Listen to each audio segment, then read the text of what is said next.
सुबह का समय था। जंगल के एक बड़े पेड़ पर टूनी अपने घोंसले में खाना बना रही थी। घोंसले के पास से गुजरने वाले पक्षी स्वादिष्ट खुशबू महसूस करते हैं और मन ही मन टूनी के खाने की प्रशंसा भी करते हैं। चिंकी बाहर बैठी हुई ये सब कुछ देख रही थी। माँ, आप सबसे स्वादिष्ट खाना बनाती हैं। आपके दाल चावल और बेरी सूप की तो खुशबू पूरे जंगल में फैल रही है। आपको पता है, सभी बच्चे मुझसे कहते हैं कि तुम्हारी मम्मा बहुत अच्छा खाना बनाती हैं।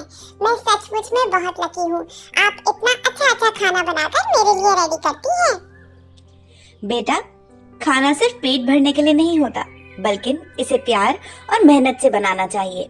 जब खाना दिल से बनाया जाए तो उसका स्वाद खुद ब खुद अच्छा बन जाता है। और तुम्हें तो पता है कि मैं तुम्हारे लिए बहुत ही प्यार से खाना बनाती हूँ। मैं भी सभी को बताती हूँ कि मेरी माँ सबसे अच्छी खाना बनाने वाली है। और कल तो गौरैया आंटी भी कह रही थी कि आपकी खीर का स्वाद कोई नहीं भूल सकता। दूसरी ओर पेड़ की शाखा के ऊपर कावेरी और कालू बैठे हुए थे। कावेरी सुबह का खाना परोस रही थी। कावेरी, ये क्या है? ये तो ऐसा लग रहा है जैसे मैं सूखी पत्तियां खा रहा हूँ। ना इसमें स्वाद है, ना इसमें खुशबू। इतने साल हो गए हमारी शादी को। सच में तुमने आज तक खाना बनाना नहीं सीखा। तो तुम खुद बना लो ना खाना। मुझे तो पहले ही खाना बनाना पसंद नहीं था। अब हर दिन की शिकायत मुझे और परेशान कर रही है। मैंने क्या तुमसे सिर्फ खाना बनाने के लिए शादी करी है? माँ, मेरे दोस्तों ने कहा है कि उनकी माएं बहुत स्वादिष्ट खाना बनाकर देती हैं और यहाँ ये खाना तो किसी के भी बच्चे नहीं खाएंगे। बस बहुत हो गया। अगर पसंद नहीं आए तो भूखे रहो। मैं खाना बनाने के लिए पैदा नहीं हुई। जब देखो ये खाना है, वो खाना है, ये बना दो, ये ला दो, बस यही काम रह गया मेरे पास। सुबह शाम तुम दोनों के लिए खाना बनाती रहूं। दोपहर का समय था। बुलबुल मीना कावेरी के घोंसले के पास आती हैं। वह कावेरी को समझाने की कोशिश करती हैं। कावेरी, मैंने सुना है कि तुम्हारे परिवार को तुम्हारे बनाए हुए खाने से परेशानी हो रही है। मैं कहती हूँ कि तुम टूनी से मदद क्यों नहीं ले लेती? वह तो बहुत अच्छा खाना बनाती है। तुम भी उससे सीख सकती हो। वो तुम्हें बिल्कुल मना नहीं करेगी। उसका स्वभाव ही ऐसा है। तुम्हें लगता है कि मैं टूनी के पास जाऊंगी और उससे खाना बनाना सीखूंगी? मैं कोई साधारण चिड़िया नहीं हूँ। मुझे नहीं है किसी दूसरे से सीखने की जरूरत। अरे कावेरी, इसमें शर्म की कोई बात नहीं है। खाना बनाना एक कला है और इसे सीखने में समय लगता है। अपने परिवार के लिए कोशिश करना भी तो प्यार की निशानी है।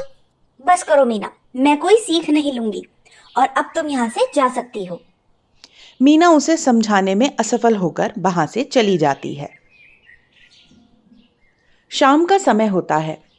कालू अपने घोंसले में वापस लौट रहा होता है।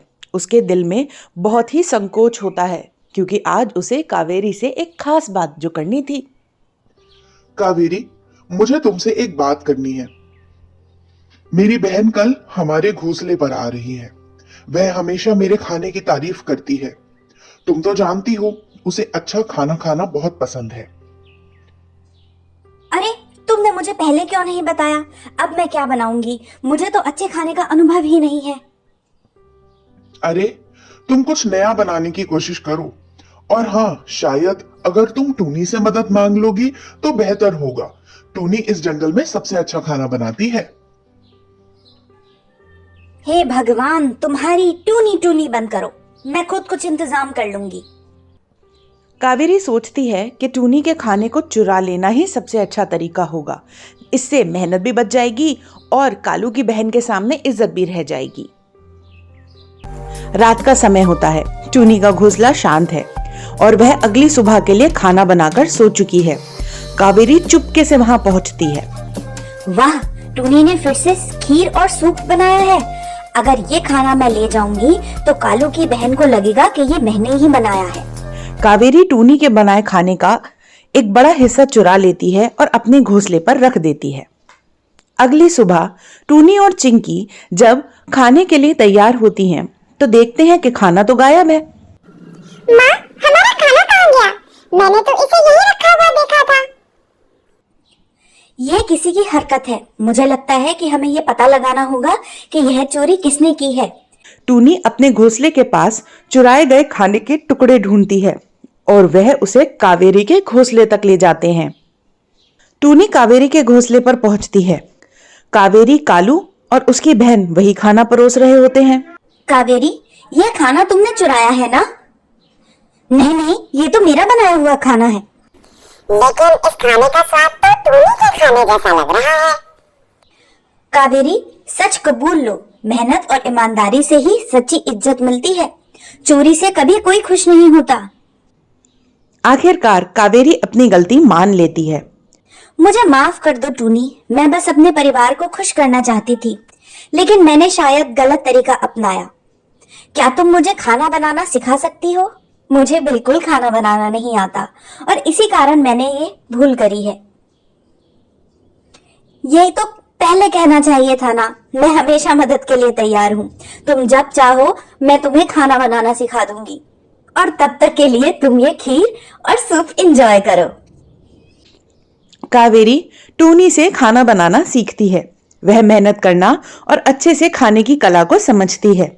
अब उसका परिवार खुश रहता है। तो इस कहानी से हमें क्या सीख मिलती है?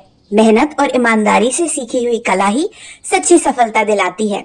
चोरी और धोखा कभी सही रास्ता नहीं होते। तो आपको हमारी ये कहानी कैसी लगी? हमें कमेंट करके जरूर बताएं।